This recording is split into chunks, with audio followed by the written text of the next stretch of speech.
What's good, my G? All this time I'm thinking it's the mic. Shit was on mute. Goofball. So check it. I don't know if this is an episode of Shadow Band J, my peoples, because the other day I was driving around and I was live, but I was with no music in the vehicle, right? And I pulled over to get some food. When I got out the car, got my food in the barbecue spot, some ribs, some wings, some steak. Well, they was playing music while I was live. Got my food, got back in the vehicle, left. Boom, YouTube flags the video. So I didn't get a copyright strike, but when they flag a video, that could lead to a shadow ban. So I don't know if this is an episode of Shadow Ban J, my peoples. Frank, salute, my brother. Appreciate you dropping in. Bam. But we talking boxing, man. Listen. Mic check once again, my people. I just hooked on the mic. Let me know if you could hear me. Mic check, mic check. Keith Thurman versus Sebastian Fundora is going down in less than 3 weeks. Whoa. Whoa. I already told y'all, man, this fight is going to be a lot more interesting than people expect. You know, I hear the folks who are saying, oh, Keith is going to get washed. He's going to get knocked out. But have we ever seen Keith get washed? Have we ever seen Keith get knocked out? That's a crazy... Look, every time somebody predicts that an undefeated fighter is going to get washed and knocked out, I think that's just crazy. That's why I look at Terrence Crawford and Canelo Alvarez like that fight that some people will always be hurt about. You know what it is to say, this guy's gonna get knocked out, made to look easy for months, and then to watch Crawford get one of the biggest wins in boxing history, just like that. So don't ever, you should never just say, oh, this undefeated champion is just gonna get washed, get knocked out. And Keith is not an undefeated champion, like Bud is. But this guy's a former world champion with one loss on his record. And he lost to an all-time great in Manny Pacquiao. Edwin Calderon, salute. Bam. So, listen, Sebastian Fundora versus Keith Thurman is going to be a heck of a fight. I don't know if you saw Thurman in his last outing, but he looked good, man. Okay, granted, he didn't fight a world caliber type of opponent. Brock. Can't remember the kid's name, but I think his last name is Brock. And he could fight. He was a good young fighter. But Keith, man, he looked fast, sharp, strong. Stopped the kid in brutal fashion.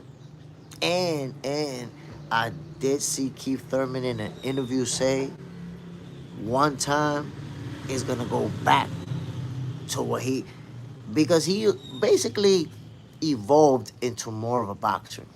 He started boxing guys. If you remember, Keith Thurman, became more of a boxer. And he said, yo, nah, I'm going back to knocking people out. He trying to go out there and knock Sebastian Fundora out. Maybe Keith Thurman doesn't think he can outbox Fundora. And the mindset is, I got to stop this guy to beat him. I'm not going to win on the cards. Maybe. But, you can't just look at the fact that Fundora obviously has that crazy reach. And if you look at the last few fights, he's been using that jab, effectively keeping that stick out there. It's tough to get on the inside on a guy who has that jab the way Fundora, is utilizing it. Yo, he hitting you from damn near across the ring consistently. So it's going to be tough. But you also have to look and consider the advantages that Keith Thurman has. The footwork And the agility, that's gonna be on Thurman's side. The speed is gonna be on his side too. Only thing is that Fundora is very good with timing you while you're trying to get on the inside. Keith is gonna have to take some damage to get on the inside and operate. The hydro grind in the building. Bam!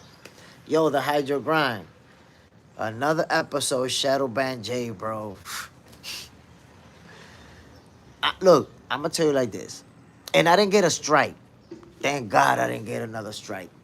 But I have to have more awareness when I'm going live.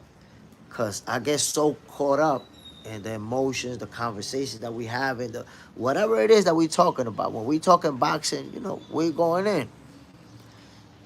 So I was driving, live. Matter of fact, that video's up right. That live is up right now. And bro, when I'm driving and I'm live, I got the music off. I already know about that. But I pulled over, so I was like, let me get something to eat. And they was listening to music. Ah, man, YouTube flagged the video. So no strike, but when they flag a video, they could shadow ban your ass too. So I don't know if this is an episode of Shadow Ban J, but it might be.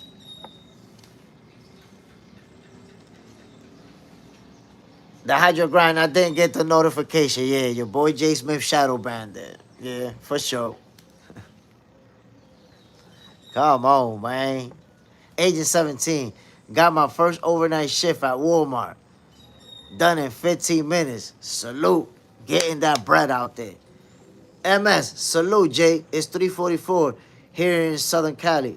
But I finally caught you live. Salute, my brother. Appreciate you dropping in, man. You already know. We talking boxing. We talking Sebastian Fundora versus Keith one-time Thurman. Yo, MS, let me know, man. What you think about that fight? How do you think it plays out? I see a lot of people saying that Keith is going to get washed. He's going to get knocked out. And I always tell people, if you ain't never seen somebody get knocked out, that's a tough prediction to make. That's why I thought it was hilarious when people were saying that Canelo was just going to knock Crawford out and make it look easy. Like the Hydro Grind, my brother, the Hydro Grind, was like, he's going to knock him out like in the 9th round, I think, yeah, 8th round. The Hydro Grind, I forgot what round you had Canelo knocking Bud out in. Agent 17, I shadowed the dude. He barely speak English, but he's super cool and was super patient. There you go, man. There you go. Learn your craft. Get that paper. Golden State. I got Thurman. He's too smart for Fundora. Yo, Fundora. Have you seen him in the last few fights? Come on now. Army Dad from Philly checking in. Salute, my brother. Appreciate you dropping in. What do you think about Sebastian Fundora versus Keith Thurman? I already see somebody. Mr. Golden State says if Mendoza did it, Thurman can. He can. He absolutely can. Now, I will say, rightfully so, Sebastian Fundora is the favorite. And to be honest, if I had to place a bet right now, I'd have to put my money on Fundora. But I will say, Keith Thurman is not to be disrespected if you know what you're talking about. He has the skills, the tools, the resources to pull off the upset. Will he? I don't know. Obviously, you never know when an upset is coming, right? But this is the anatomy of an upset when everybody, or when a lot of people, or most people think this guy's going to beat him up. I think it's going to be a good fight. I think it's going to be competitive for as long as it lasts. I believe this fight goes the distance. I'm telling you this right now. I don't see Keith Thurman. Well, it's hard for me to say this because I got Fundora winning this fight. But if somebody wins by knockout, it's Keith Thurman, not Fundora. Keith Thurman will be able to take the damage. And I say he'll be able to because he got the footwork, the movement. So if he sees himself in trouble, he's going to be able to use his athleticism to get out of trouble. But if Fundora get in trouble, it's gonna be different. The Hydro Grind, Canelo in 10. Oh, bro. You see what I'm saying? You had Canelo in 10. And we saw how that played out. So now people got Fundora knocking Keith out. How do you got this on the Hydro Grind? You got Keith getting knocked out too? Because if you got him getting knocked out, I'm sure it's going the distance. So let me know what you got so I could know.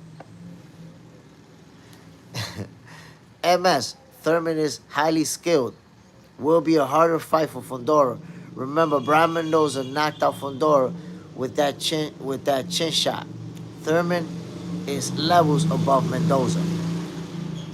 I mean, listen, Mendoza can fight. Let's not diminish him, right? He can fight and he got power. And he caught him. He caught him with the right shot. So Fundora, he can be beat, but I want to say this. The Sebastian Fundora who faced Mendoza is not the same one who's going to fight Keith Thurman. And I'm going to tell you why. Do you remember that at that time, we used to always say, how is this guy so big, so tall, and he always fighting inside of the phone booth? He don't even use his height at all. So if you remember, in those days, Fundora was constantly inside the phone booth exchanging with his opponents. Bam, bam, bam, taking and giving.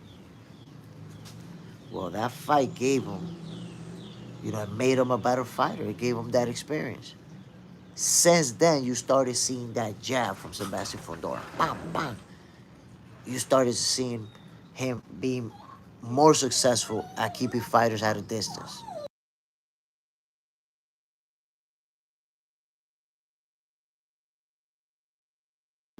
You started, look at his last fight, the way that he picked Tim Tszyu apart.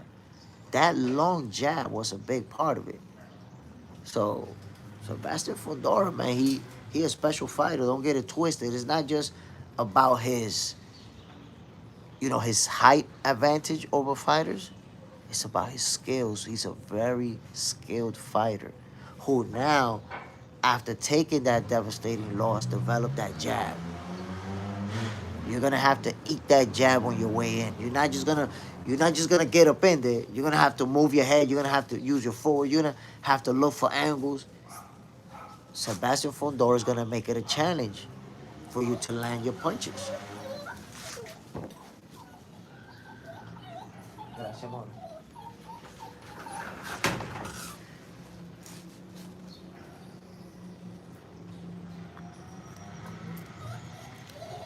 Good morning, my peoples. Welcome to another episode of Boxing for Breakfast, where you get your healthy dosage of sweet science early in the morning.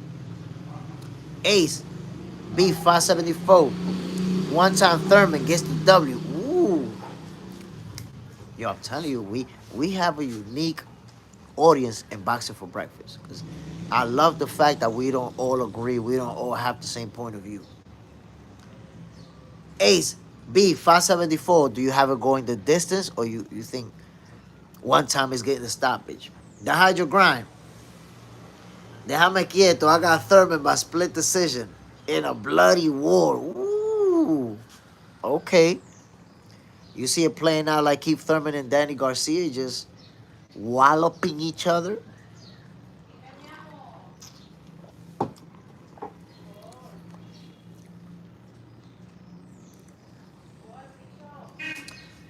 I'm going to ask you guys a question. If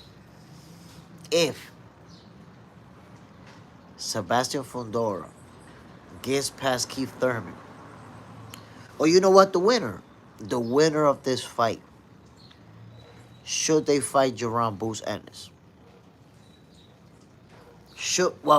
Not the winner of this fight, because there will be a champion. Should Jerome Boots Ennis be looking to fight the winner of Fundora versus Thurman?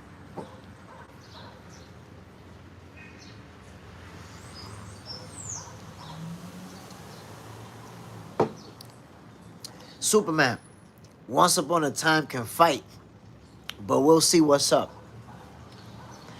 I'm going to tell you that his last fight, for me, is a very good indicator. Here's why. He fought a young fighter, without championship experience, but young, strong kid, undefeated, and coming off of like 2 years of inactivity. Keith Thurman looked fast, sharp, strong. You saw no signs of ring rust in that fight whatsoever. So I say to you, Keith Thurman is going to go into this fight and he's going to look good. He already showed us that he can have a good training camp and show up looking in top form and performing at the highest level.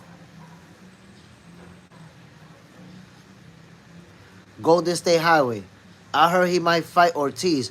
Well, it does look like Jerome Boots Ennis and Virgil Ortiz are headed on a collision course early 2026. I will say, Boots already got his next opponent lined up, right? And I think Virgil's going to have a fight at the end of the year. If they're going to fight in early 2026, that fight has to be next after they fight their next fight. And I say that because, remember, supposedly Boots wanted 2 tune-ups. Well, if he's going to fight this one, and let's say he fight again, what? February, March of next year, that would be the second tune-up. He would end up fighting Virgil after June. So for Boots and Virgil to happen in early 2026, they have to fight each other after their next fight. Hopefully that happens. I want to see it. I think we all want to see it. Superman, just like someone that fought against Cornflake. And what happened after that? I'm trying to tell you, right now, there are guys who want that shot, who want to fight the top dogs, but they just can't get that fight. They just can't get it. For sometimes it's politics, and sometimes that guy don't want to fight you. Which brings us to Shakur Stevenson and Tank Davis. How can Shakur fight Tank if Tank refused? There's nothing he could do about it. That's why you see that Shakur, in a way, he's kind of giving up. Like, that's it. This guy don't want it. This guy ain't trying to fight me. What? I can't force him. That's it. You know that fight is dead in the water when Shakur Stevenson himself, after all these years that he keep calling Tank out, telling him, let's fight, send a contract. All these years trying to make that fight happen. And even Shakur right now is like, yo, nah, he don't want it. That's it. Like, I got to move on. So, it's tough. Me, myself, I lost hope. I lost hope. Put it to you like that. Once I seen, okay, this guy doesn't want a rematch, Lamont Roach, he's going to do an exhibition. He's talking about retirement. Yeah, he's definitely trying to protect that. Oh, he's not going to put it on the line. Done deal. Ace B 574. What do you think about Shakur versus Lopez? Think the fight will happen? Look, right now, I think that it will happen simply because Ring Magazine even had them go face to face with each other. And there's been talks about negotiations between them. I don't really see any one of them to actively pursuing someone else. Like, you don't see Shakur trying to really fight somebody else right now. And the same with Teofimo. You don't really see him active trying to fight anybody. So I think behind closed doors, they're in talks and negotiations to make that fight happen. I hope that it does. I know Shakur wants that fight badly. And I think T.O. wants that fight. I don't know, but I think he does. Croc, Keith Thurman used to be that ticket. Don't think Floyd wants it. No part of Keith. That's a fact. Floyd did not want to fight Keith Thurman, but that's not something that we could really call a duck because I remind you when Keith Thurman was coming up, Floyd was 37, 38, 39. Like, that's it. So he's about to retire. You got this young, hungry lion coming up. You ain't about to fight him. You ain't about to fight him.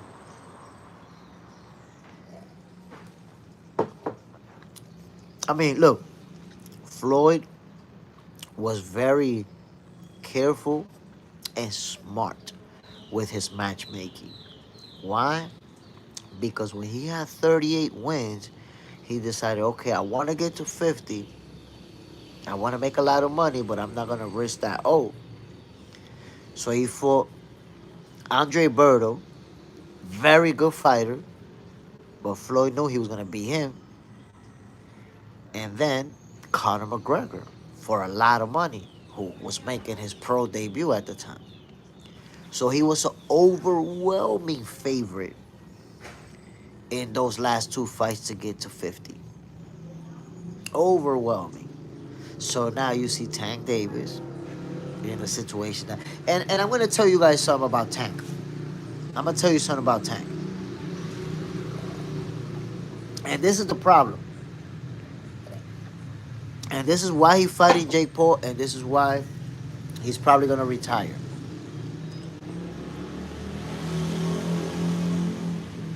Golden State. I feel like Keith has a lot in the tank. I don't think he's nowhere near finished. I agree with you, bro. 100%. You agree on Jay Smith in the AM with the Boeing. Let's go. That fight was cheeks. Golden State. That's why I got one time winning. Even though he has a long layoff. It's not that long. If you look at his last fight, what was it, like 4 months ago right now? It wasn't that long ago. He had I think a 2-year layoff, came back versus the guy in Australia, and looked spectacular. Keith Thurman looked spectacular, my peoples. I understand that he didn't fight, a championship caliber type of opponent, but you didn't see no signs of ring rust in that fight. And then he finished it in devastating fashion. Come on now. Come on now. Your green thumb. Salute, my brother. Bam. Superman. Berto was cheeks. And McGregor. Nah. Hold on. You're wrong about that. Go look up Andre Berto. The guy became a world champion, bro. Come on now. A world champion. Andre Berto can fight. Now, was he at Floyd's level? Of course not. Floyd made it easy. Floyd made it easy. Superman, spectacular now, bro, against a cup of tea. So this is my point about that, right? You can, cause you remember you don't know that kid Brock. You just say he's a cup of tea because you don't know him. But a young undefeated fighter, strong kid, good knockout percentage. You call him a cup of tea because you don't know him. Then if this kid becomes a champion in 4 years or becomes really well known, you're like, oh yeah, that's the guy that Keith beat. So you can't really call him a cup of tea when you don't know him. However, whether he was a cup of tea or not, that doesn't change Keith Thurman's speed, how fast his hands was. That doesn't change how hard he hit. That doesn't change his footwork, his movement, his agility. So whether or not you think Keith Thurman is going to be able to do that versus an elite level fighter, that's a different story. But his physical abilities are there. Come on. His physical abilities, come on. We look good. And let me also point out, Keith Thurman only has one loss, my peoples, to an all-time great in Manny Pacquiao. That's his only one loss in his career. That's it. Nobody else beat him. Never been washed. Never been knocked out. So the notion that and Fundora, man, he's up there. Right now, Fundora is the guy in the 154 division. He running that division until further notice. Superman, yes. Keith is a good fighter. Yo, Keith can fight. So that's what I'm trying to tell you, though. Even though versus Brock, versus the kid in Australia, he wasn't fighting a world champion, but physically, you saw what he has in the tank. So now you combine that physicality with the skills that we know he has, bro, Keith is going to look good out there. He's the underdog. He's supposed to lose. But don't get it twisted. One time has what it takes to pull off the upset. And I will say, think about Thurman's mindset coming in. Here's a guy who was a world champion, a unified world champion. I'll remind you that he unified titles when he beat Danny Garcia in a 12-round slugfest. And he only has one loss, which means he was a champion up until he lost to Manny Pacquiao. Guess what? He knows that clock is ticking, and he got a chip on his shoulder. He want to be a world champion again. You have to think about that mindset of, yo, I want to prove that I can grab a belt. I want to show everybody. They all think I'm washed. They all think I'm done.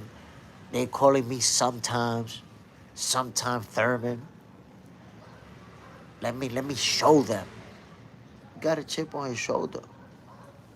So Keith Thurman is not, gonna step in that ring just looking for a bag and he gonna beat me, but I'm gonna make money. He there to win, my peoples. Believe it. Frank, gotta go, brother. Gotta go to work. Salute, my G. Appreciate you dropping in. Those of you on your way to work, man, I appreciate you guys taking a brief moment in the morning to tap in. Boxing for breakfast is for you guys. For those of you who just woke up, get your ass dressed. We got to get to work. You having your breakfast? Enjoy, my peoples. I'm going to have my breakfast a little bit later. Superman, he used to be slugging it out. He was slugging, bro. And I'm going to tell you like this. Keith Thurman recently said that he's going back to knocking people out. Straight up. I'm knocking people out. I got into a mode where I was boxing more. I was boxing people. That's what Keith Thurman was doing. He was boxing them. And he was successful. But why would we think that a guy who never been washed, a guy who never been knocked out, a guy who only has one loss to an all-time great in Manny Pacquiao, why are we going to think he gets washed versus Fundora? And I tell you what, Fundora is supposed to be the favorite. He's supposed to be. Golden Rock, great channel. Appreciate it. He is supposed to be the favorite. And I told you guys earlier, if I had to put my money up, I will put it on Fundora. Because all the challenges that he's going to present to anybody he fights is tough. It's tough. Look, I think that it's going to take somebody like Jerome Bruce Ennis to dethrone Fundora. It's going to take somebody, maybe Xander Sayas. Maybe Xander Sayas. He wants that smoke. And I would like to see that fight. Maybe Virgil. But it's going to take a special young talent. And I'm not telling you that all these guys could beat Fundora. I'm saying that they have the skill set, they have the resources to pull off a win. But Fundora's the guy, my people. He's the man. Golden State Highway. Golden Rock. Sounds like a troll name. So listen. Listen to this, my peoples. If Fundora is able to pull off the upset, if he's able to pull off the upset, How big of a win is that gonna be? He's gonna have mad options. Mad options, yo. I'm talking about, think about Jerome Ennis and Virgil Ortiz. They're both gonna be options, and they've both expressed interest in Keith Thurman. If you grab a belt, what y'all wanna do? Or who got a title? Who wants to unify? Keith Thurman is gonna have options. Even, nah, I don't think Terrence Crawford is ever gonna be an option. That's a fight, my peoples, that got away from us.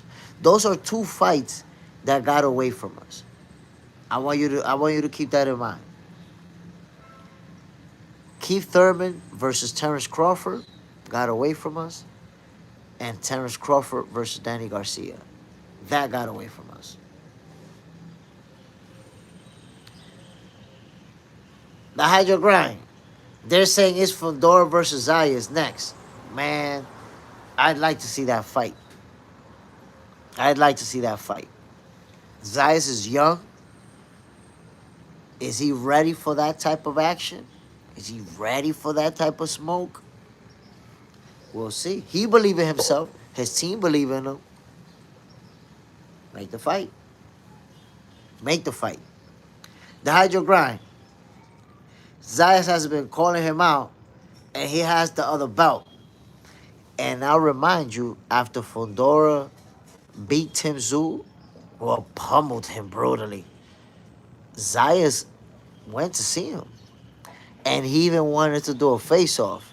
And they was like, nah, we good. And walked off.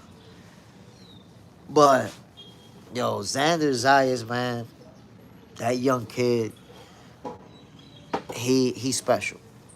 And he's going to accomplish some things in boxing. Will he be able to beat Sebastian Fundora? We're going to see. Because he has the firepower. But is he going to be able to do the necessary to offset that reach advantage? Think about it. Only one person was able to offset his reach advantage. Beat him by knockout. But then nobody else has been able to do it. And since he took that loss, Sebastian Fundora is a different fighter, bro. That's it. Sebastian Fundora is a different fighter, my peoples. So, I need you to understand that. I really need you to understand that. Sebastian Fundora is the type of fighter who is going to take someone special to beat him. Not, well, actually, because you can counter, right? You can say, well, look who beat him. The person who knocked him out isn't special. But that's why I keep trying to remind you guys. The Sebastian Fundora that lost, his one and only loss, that took that L, is not the same one that we're seeing now. This is not the same guy who was just standing in there and banging it out with guys. Bam, bam, bam, bam, bam, taking and giving. He not doing those. He exchanging. But now you see Fundora using that jab. Working behind that jab. Keeping guys at a distance outside of their punching range. Making them work to get on the inside. Because you know what happens? When you have a guy like that, who's very consistent with the jab, bam, bam, bam, and obviously he has a huge reach advantage on his opponents, guess what? Now you, as the guy who's at that disadvantage, for you to get on the inside, you have to be moving a lot, because that jab is in your face. And he's going to pick you apart with it, set you up for combinations, for all type of stuff. So you're like, you know how much energy it takes to keep a jab out your face when a guy has that reach advantage and you can't reach him, but he's reaching you with that jab. So you're like trying to get on the inside. That's tough. So Fundora's a tough opponent for any and everybody. Golden State. Yeah, it's going to be a good one. I want to see, after this fight, if Fundora wins, is he going to fight Xander Zayas? Because honestly, I want to see it. I am interested. How does it play out? You know, Fundora, we have to take into account at this point, he's probably looking to become undisputed. Because look, he's gonna fight Xander Sayas. I mean, I don't know that he's gonna fight Xander Sayas, to be honest. That's been floated around. We'll see. We'll see. His sister is an undisputed champion. That's crazy. That's crazy. Gabriela Fundora is the more accomplished fighter or the most accomplished fighter in the household. Sweet poison. um, let's segue real quick, my peoples, into Terrence Crawford. And not just what's next for him, but fan reactions and how people are reacting to his victory. There's the people who are saying, yo, celebrate. Do your thing, you earned it. And there's the people that's like, fight people, fight Benavides, you duck boots. Like that win either got people happy or got people really angry to the point where they just want to see him lose. Just fight somebody bigger and keep fighting somebody bigger until somebody beats you. Golden State. I mean, no, the Hydro Grind. Fundora wants all the belts. That's the weakest link. And the weakest link is Zayas. I don't know, man. I don't know about calling Zayas a weak link.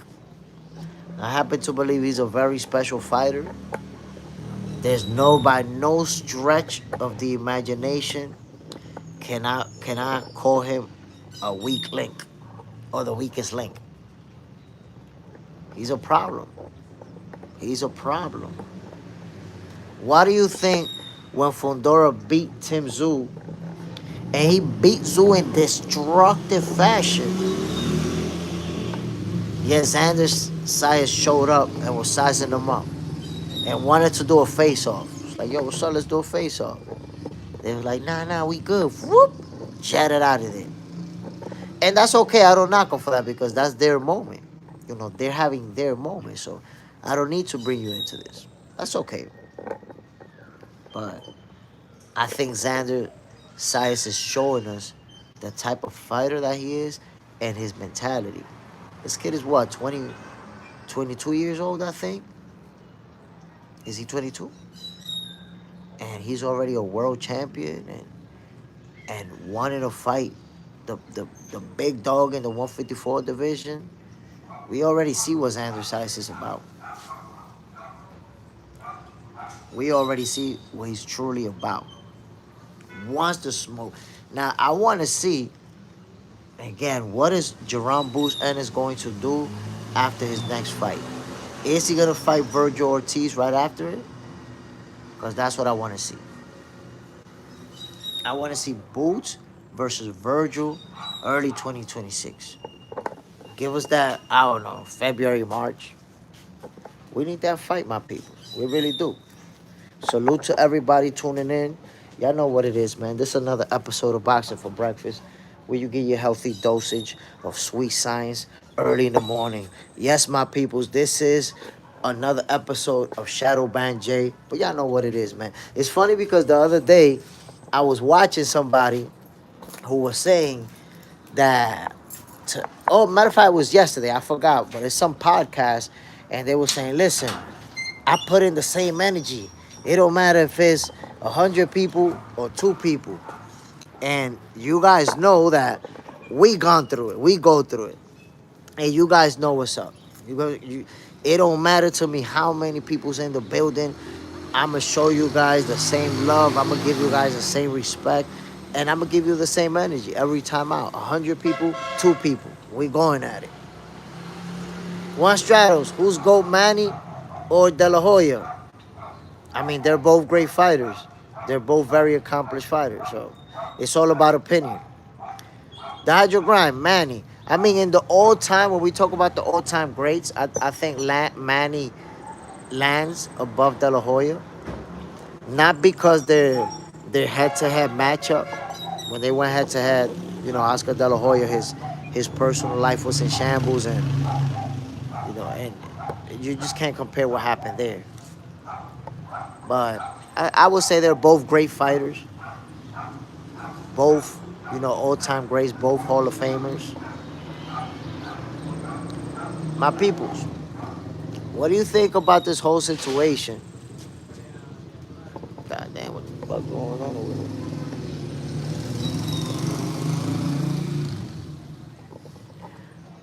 What do you think about this whole situation? Floyd Schofield is about to fight Sam Nokes, or Sam Nokes or Nokes. I don't know how to pronounce that. Like I read it, I don't know how it's pronounced. But Abdullah Mason is gonna fight Sam Nokes. It's gonna be his first title shot, and I expect him to win, become a world champion. Do we get to see Abdullah Mason versus Floyd Schofield? Abdullah Mason versus Floyd Schofield. I wonder if we're gonna get that fight, because I tell you, that's a showdown that would be explosive. Because Floyd Schofield, we all know he's a puncher. He's a puncher and he can fight. He likes to apply pressure. Very impressive win in his last fight, by the way. The way he put the Swiss, the Dre, and the respective Apple beats on Tevin Farmer. Absolute destruction, first round. I don't think anybody was expecting that. But then you have Abdullah Mason, who is a boxer puncher. He can box with you or he can slug. I think this fight is going to be, big fight. And I hope we get it. I hope Floyd Schofield ends up challenging Abdullah Mason for that strap. Golden State Highway. But De La Hoya is the best Mexican boxer I've seen over Canelo. A lot of people got Canelo on top. Um, it's hard to make that comparison because they're both very accomplished. They've, both have a great resume. So it's really gonna boil down to opinion. If you ask enough people, you'll see that some will have De La Hoya ahead, some will have Canelo ahead. Now, if you ask me who's the better fighter, Oscar De La Hoya. If they fought each other, both in their prime, Oscar De La Hoya picking them apart. Picking them apart.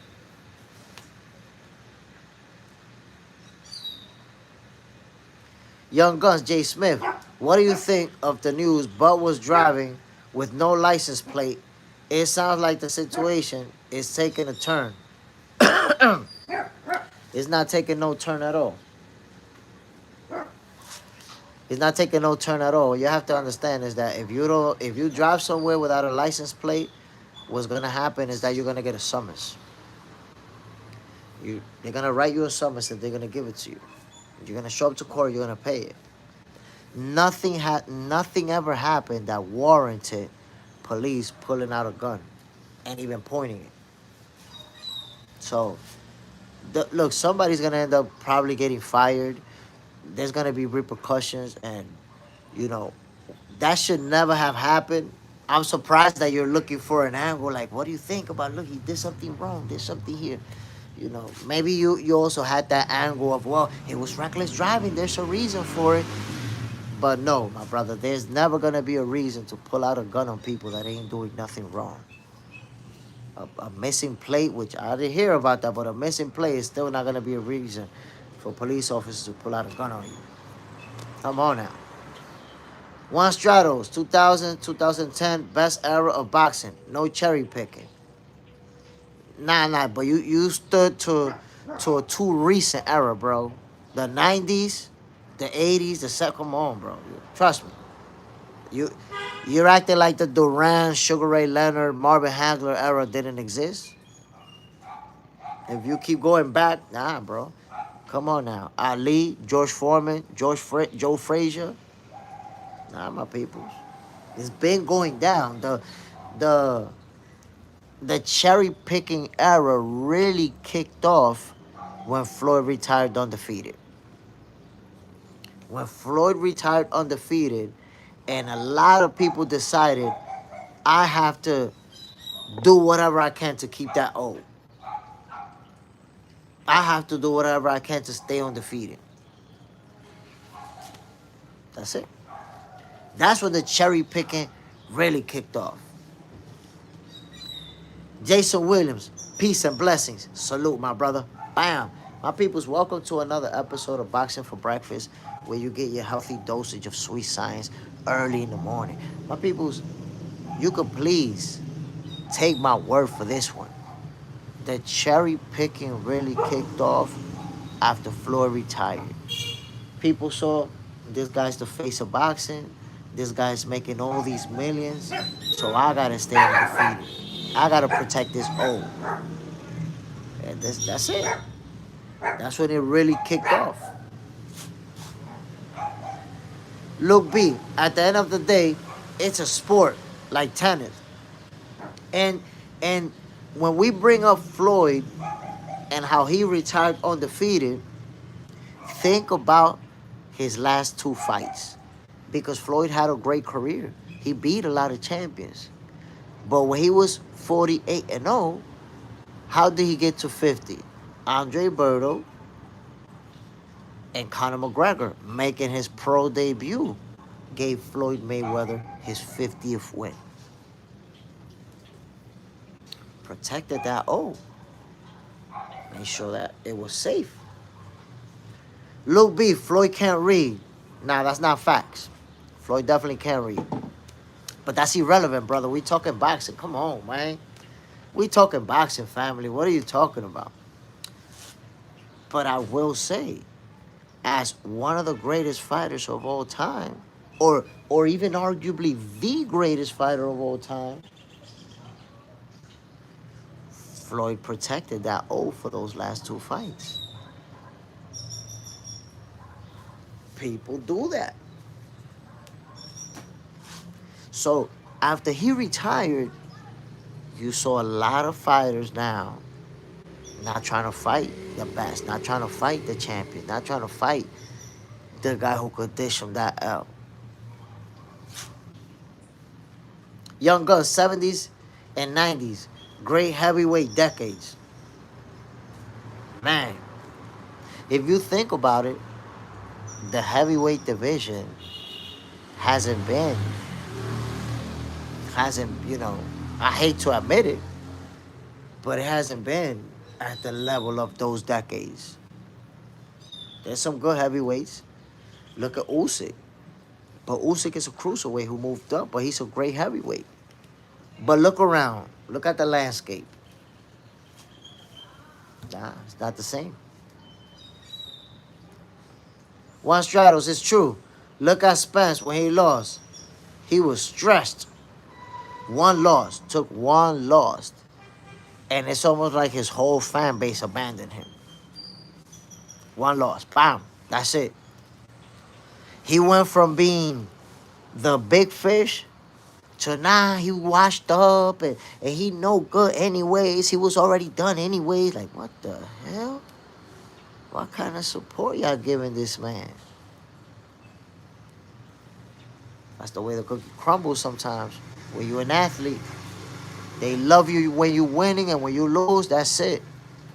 That's why Tank Davis said, you know what, I'm not going to do no rematch. Because as soon as I lose, they going to cook me. Young Guns, I wish I loved the 90s more. As a kid, I took it for granted.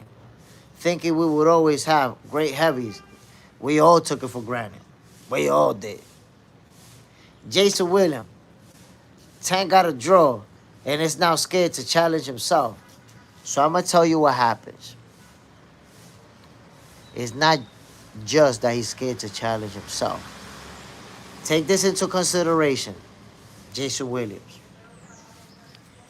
Tank Davis, when he fought Lamont Roach, he took that draw and now has that first blemish on his record. His record is no longer perfect. He's undefeated, but he doesn't have a perfect record because he fought to a draw. He has a blemish. But you know what happened in that fight? Tank Davis lost that air of invincibility. He always appeared invincible. Like, yeah, you know, he's losing early rounds. He does that all the time. But he's going to knock you out anyways. What does that matter? You're going to sleep. But Lamar Roach, walking him down for 12 rounds, standing toe-to-toe with him, trading with him. Come on. Come on.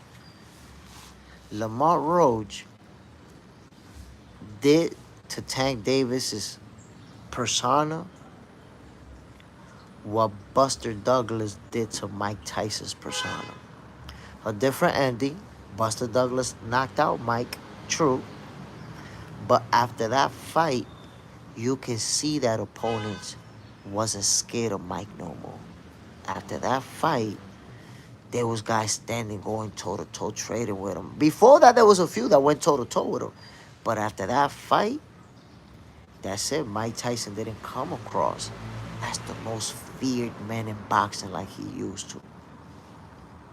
And now Tank Davis, after that fight with Lamar Roach, that's it. Dudes ain't going to be scared of you no more.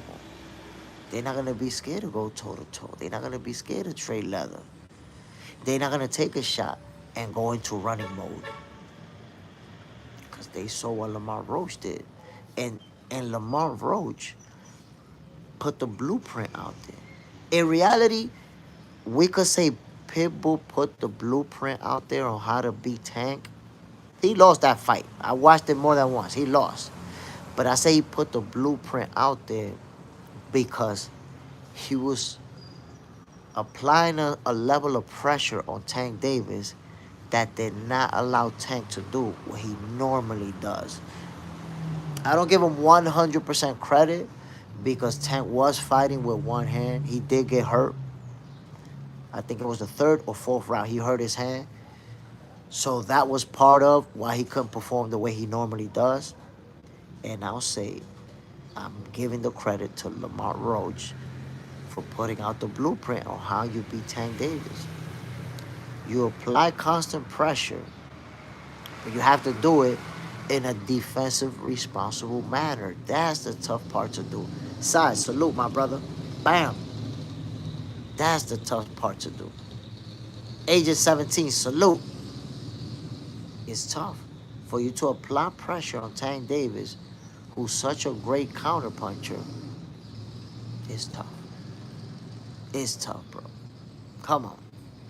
Age of 17, come on, brother. You know that's not boxing. You know that's not boxing. Come on, brother. You watching me fight. So the answer is no, I didn't watch it. And I'm clueless about it right now. At some point I will, and I'll mention it, but I didn't watch it, bro.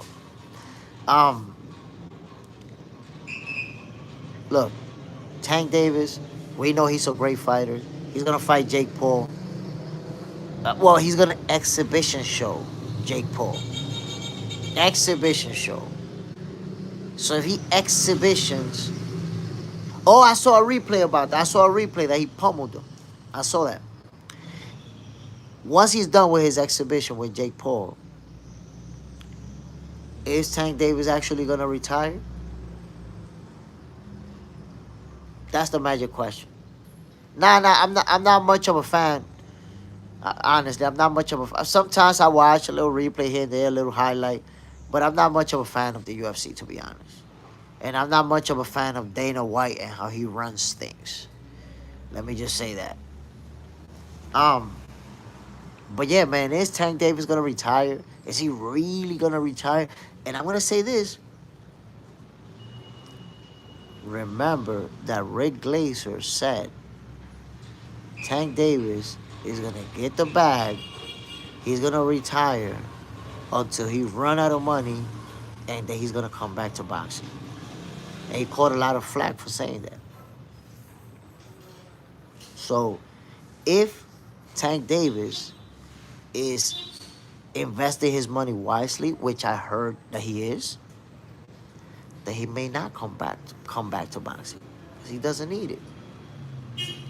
And I believe if Tank Davis, has $100 million, investments, properties, and all that stuff, I believe he won't come back to boxing. You know why? Because at this point, if he does come back, there's gonna be the pressure. Fight Shakur, fight Teofimo, fight Devin, move up and fight. There's gonna be that pressure. The gig is up. You fighting guys who never fought for a title, or fighting guys that you bringing up from a lower division, or you going to another division for some fake secondary strap. The gig is up. You're 30 years old. You're about to be 31. People want to see you fight the best. Yes, you have the Tank fans. You have the Tankomaniacs who don't mind you fighting anybody. You can knock them out. You're gonna have those fans, and that's cool. But boxing as a whole, they tired of it. It's as simple as that, my people. Boxing as a whole, they want to see, the best fight the best.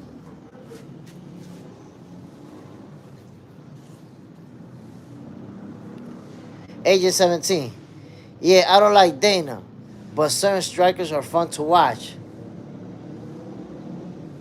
I wouldn't be surprised he retired. The undisputed, undefeated Duck. Man, hold on, my people.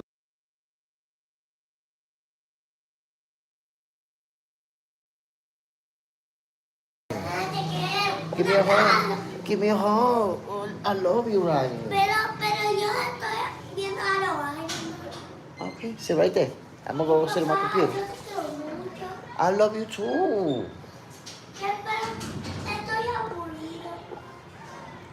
Don't worry, we're gonna watch cartoons. Let me finish doing this show, and when we gotta go get some chocolate milk too.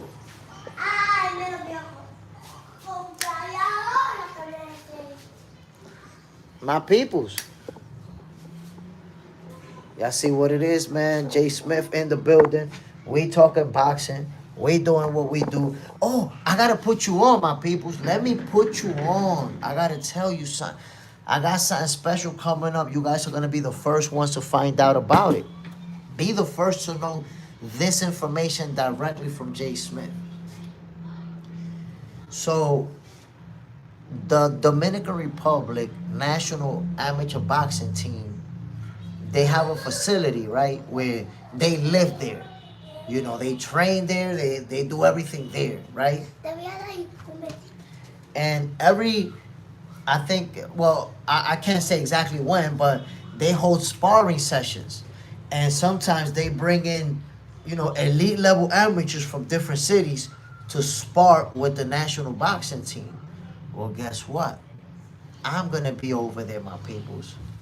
I'm going to be at the facility with the Dominican National Boxing Team. And I'm going to be going live, y'all. Yup. It's going to be early in the morning, just like now. Live with the boxing team. So I'm going to be talking to them.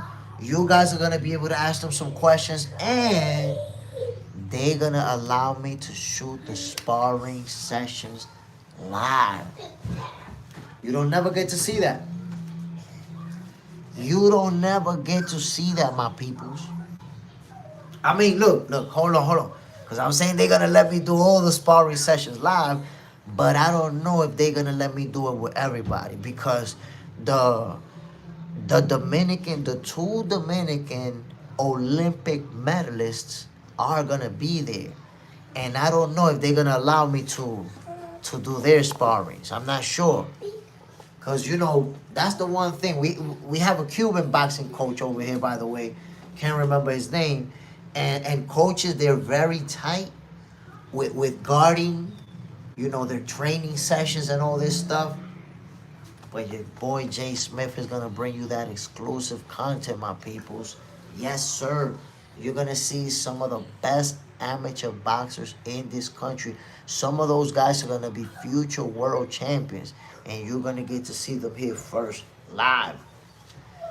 So, you guys are the first to know. Friday is gonna be crazy. You are the first to know, my peoples. Exclusive. Koi, Seattle Mariners has a superstar, Jolis, from your country, I guess. I mean, there's a lot of players from the Dominican Republic, a lot of baseball players. Age of 17, Jay Smith gonna be parallel. 8 for Dominican Republic. Okay, let's change it. Superman, yes sir. Do your thing, Jay. Come on, I'll put that on. It's gonna be, yo, I'm telling you, Friday is gonna be crazy. Crazy. Koi, Bud is in Japan right now. Yeah, I seen it. He's been uploading images. Yo, that's them samurai outfits that he had on. That was crazy. That was crazy. I told people. That one or this one? This one? No. This one? Sí. And here's the thing. I've been telling people, Terrence Crawford is the face of boxing. And it's been hard for some people to digest it. They don't want to accept it. Why? Because if you've been hating on this guy for years and years, not wanting to accept it, now you still got to offer some pushback. You're still fighting back. You're still trying to find a way. Nah. But I told people before, and they're going to see it playing out. You're going to start seeing more of Terrence Crawford that you're going to see of Canelo Alvarez. You're going to start seeing his face more. You see how we all know that he's in Japan, and we all know that he was in Riyadh, and you're going to see just different news outlets talking more about Crawford than they'll be talking about Canelo. Because he's the guy who whooped Canelo in front of over 40 million people on Netflix alone. I don't even account for the illegal streams and the people who watch this somehow in a different network or whatever. You know how many millions of people watch all over the world? He's the face of boxing. Agent 17. I've seen so many people denying Crawford the face of boxing because his resume isn't good enough. And I laugh at them like bro has no knowledge. He got a great resume. That's the problem, that people don't. It's not always that they don't know shit about boxing. Sometimes it's just because they don't like him. The thing is, if you don't like Crawford, you have to find an angle. You have to find an argument that you can make to say, oh, no, for this reason, he's not the face of boxing. But yeah, he totally is. He's the guy. Ernest Morales, I respect the way you give your attention still. Don't skip a beat. I appreciate it, man. Yo, that's the one thing I could tell you, man. I love my son. Whatever it is that I'm doing, I find a way to make sure that he's good. That's, you know, he might be the face of Box Center. You know, he loves boxing. He loved to get on camera with me. So, let's see, maybe one day he'll be the guy on screen talking boxing. That would be fire. Right there. My peoples. Oh, let me set up shop right here. We haven't talked about the fact that Eddie Hearn just signed Ben Whitaker. We haven't spoke about the fact that Eddie Hearn signed Ben Whitaker. Now, I got to say this to you guys. About a year ago, I'm going to have to look for that post. About a year ago, I predicted that Ben Whitaker was going to end up signing with Matchroom after he got out his contract. I predicted it. I said he's going to finish off his contract and sign with Eddie Hearn. I even did a video where I say, yo, Eddie, you want to sign Ben or what? Something like that. I don't remember exactly what I said. Age of 17. Ben Whitaker got scalped. I mean, look, that was a fight that he took a little punishment, but that's boxing. That is boxing. And I tell you what, Ben Whitaker's a very, very talented fighter. I believe that he will become a world champion and he's gonna accomplish some big things. But that's a major, major signing for Eddie Hearn. Anonymous user, sunglasses indoors. Okay, somebody needed some attention. There you go. Enjoy yourself at the black party. Again, my peoples, there's there's fighters who you're gonna see have those type of opportunities, and you gotta say, what is he gonna do? Says the dude who has anonymous as his name. Demon, to imagine that shit. That's what you call an attention-seeking goofball. That matter of fact, age of 17, you know who that was. Get the fuck out of here. You know who that was. Sitting in his little wheelchair. Coy, I love Bud. And he is so cute.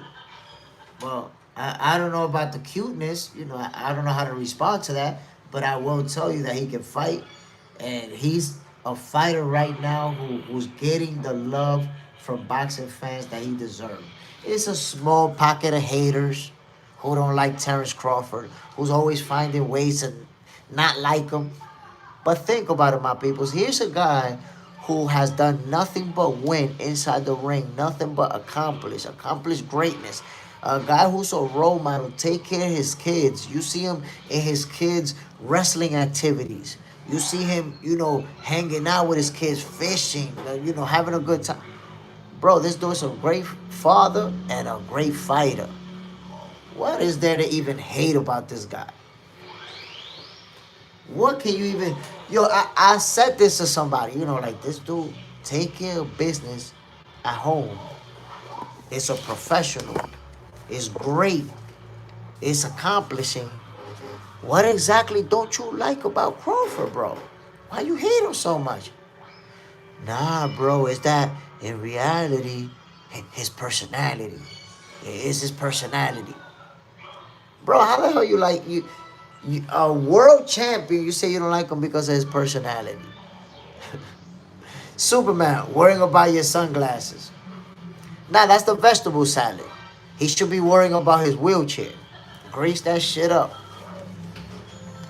Coy, who doesn't like Bud? I mean, are you asking me that? What do you mean, who doesn't like Bud? Have you been on social media the last 5 years? Age of 17. You never see Canelo fish with his kid. Speaking of that, I can't because of his elbow. Sorry, had to say. Crawford does everything right. Positive. Black role model. Good dad. One of the best fighters. To lace up the gloves. And yet people hate on him. For no reason. That's what I'm saying, yo. Terrence Crawford, a great fighter. And if you follow, I follow both of them on social media. You follow Canelo and you follow Crawford, you're going to see Canelo on the yacht. With the ladies, with the little tequila, with the Corona and the yacht. Ooh, 2-3 people, exclusive VIP mode. Then you go to Crawford IG, he with the kids, with the family, hanging out. And I'm talking about when they have time off. Obviously not when they fighting or promoting or working. Because these guys, for you to be at that level, you have to work a lot. But when they have time to themselves, you see Canelo partying, you see Crawford with the family. They're not the same, bro. They're not the same type of people. Crawford is a whole different... So when there's no reason to hate on Crawford, people just make something up. They just make something up. I need to hate you, so I gotta find something to hate you for. Now watch this. So you can see when you don't like somebody, you make up dumb logic. Remember all the people who were saying that Crawford knew he was gonna get smoked at 168? He was only there for the bag. He only there for the bag. He only chasing a bag. Remember that? So they knocked him because in their minds, he was only chasing the bag. So how do you knock Crawford for chasing the bag according to you, but then you praise Tank Davis, you put your Kizak in his mouth when he's going to fight Jake Paul for the bag? Oh, get the bag. We would all do the same thing too, like Tank Davis. I would get the bag too. And we should do what Tank Davis does. So you didn't like Bud Crawford chasing the bag according to you. But when it comes to Tank Davis, Kizak in your mouth. That's how we doing it these days.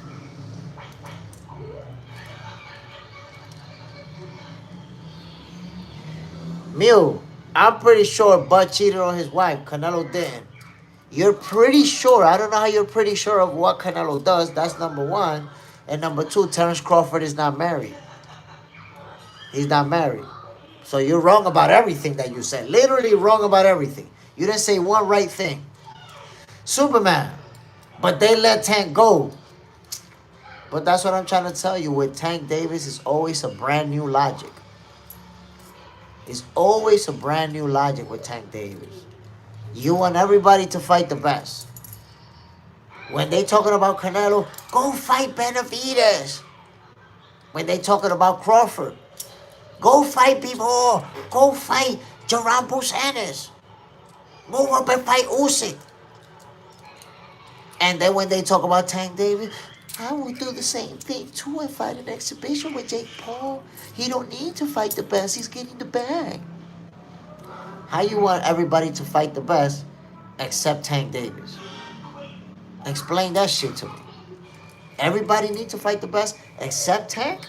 That's nasty work. Agent 17, there's rumors that Canelo and his wife aren't on good terms and that he's cheated on Crawford. Whoever said that, completely wrong. It's like I told you, people make stuff up out of thin air because they don't like somebody. So they just make it up. You know, I don't like this guy. Let me just make something up that I could have an angle.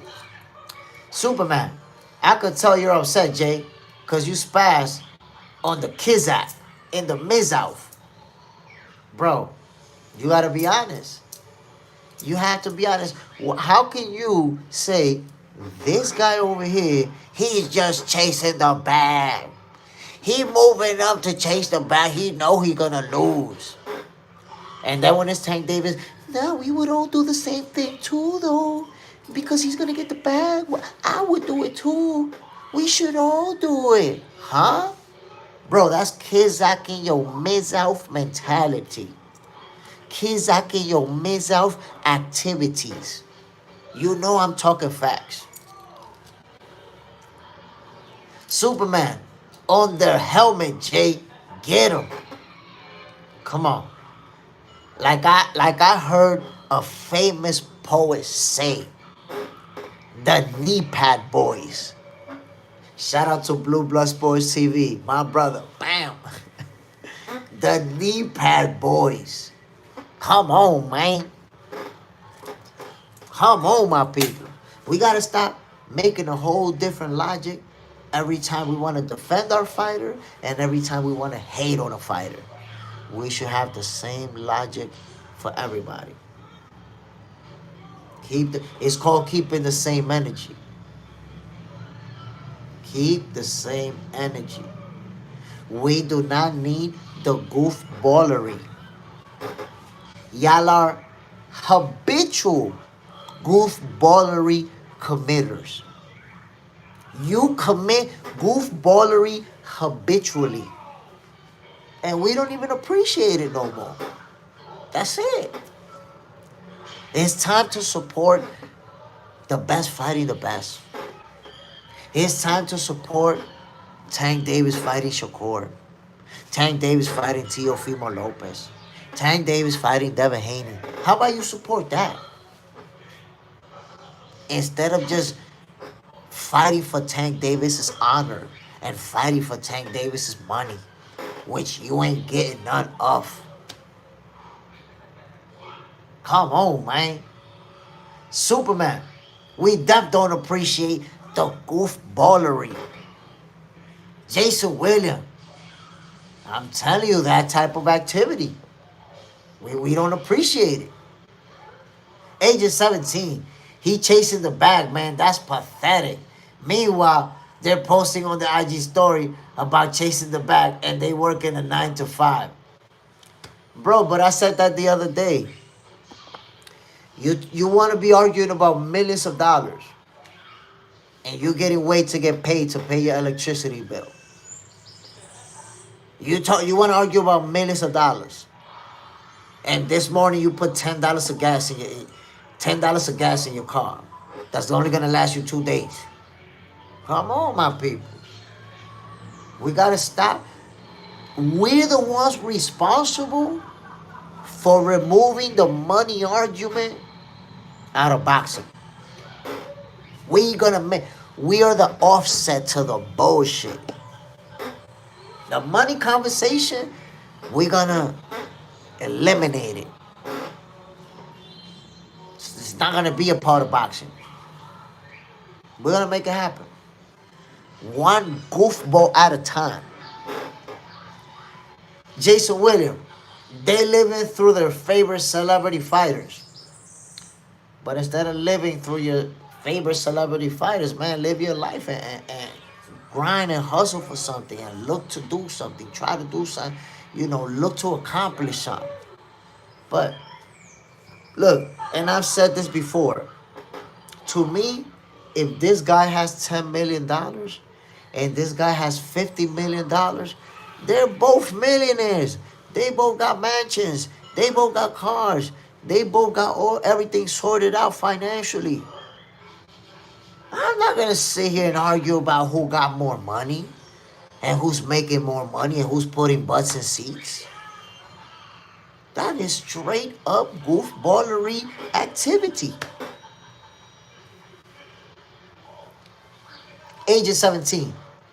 They'll support Jake Paul and call it entertaining, but as soon as it's something boxing fans care about, they'll never care about it. They'll never know about it.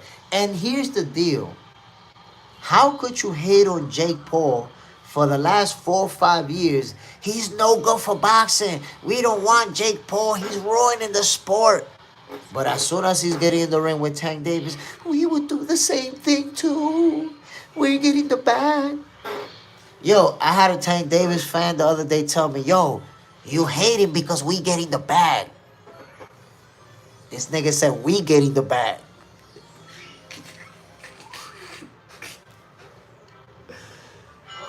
Bro, how far you gonna take it? We getting the bag? I had to ask him, bro, so Tank is gonna send you a check? Tank is gonna...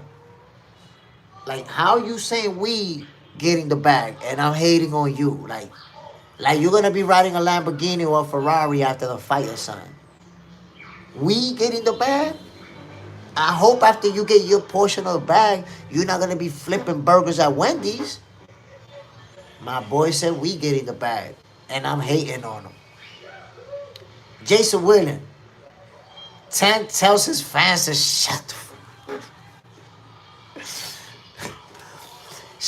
the F up and be a fan. See? And here's the funny thing. Tank can tell his fans to shut the F up and be a fan, but if I tell them to shut the F up and be a fan, they want to be mad. Bro, your favorite fighter's telling you that. Superman, we ain't getting nothing. Age of 17, bro, co-sign for Tank. Coño, loco, está de pinga, vi. Está de pinga, vi. My peoples, hold on one sec, hold on.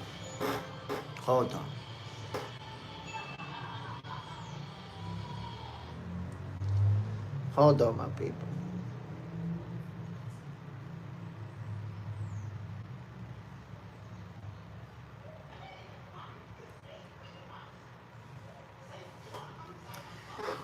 So here we go, my peoples.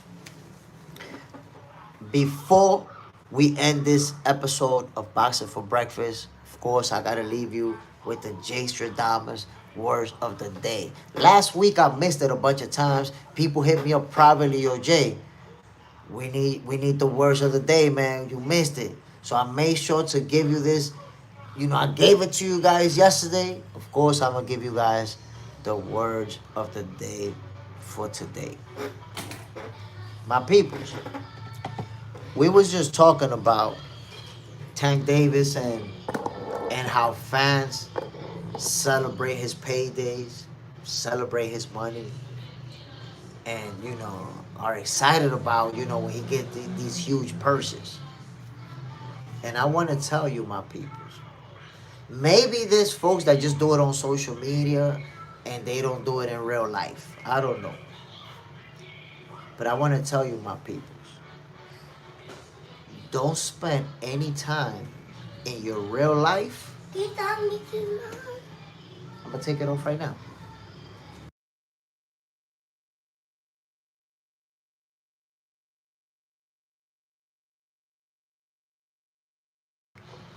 So,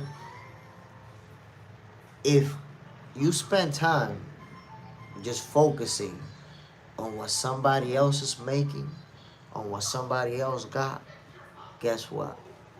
You're not spending that time on yourself. You're not spending that time building yourself. And we live in an era, my peoples. This is the digital era.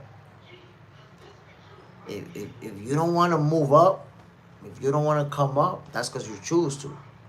Now, everybody is not in a situation that they need to come up. There's some people that's already in a good situation.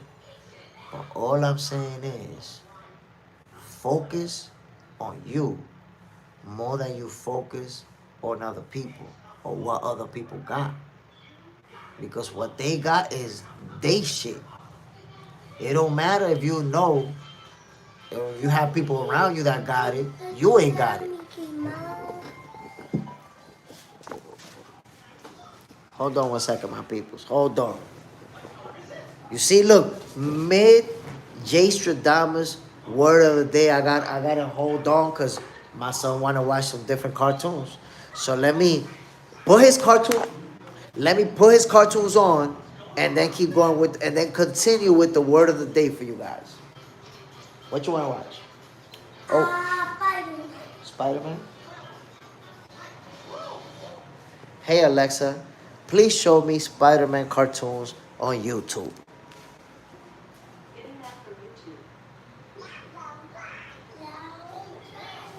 Which one you want? Want that one? That one?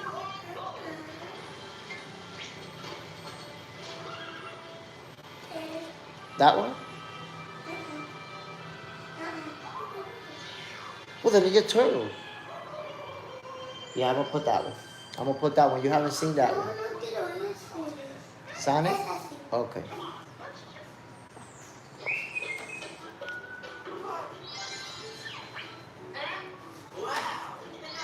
So my people, continuing with the words of the day for you guys. Focus on yourself. Don't spend no time thinking about this person got it and that person got it. Because you know what? You spend your whole life. You spend your whole life talking about the people who got it. And you won't get it because you was too busy talking about them. They ain't talking about you. They ain't got no time to be like, yo, this person didn't get it or that person got more than me. They busy getting it. They busy getting it, my peoples. Mew, were you nervous? The loss of the channel would have been devastating to the channel. I don't know. I think what would have been more devastating is that I'm inviting you to the block party. See you later. Dumbass question. Superman. They getting actively cooked on YouTube when you expose their agendas. Shit. Canelo was nowhere near winning. Age of 17. Mew is gone. Mew is gone.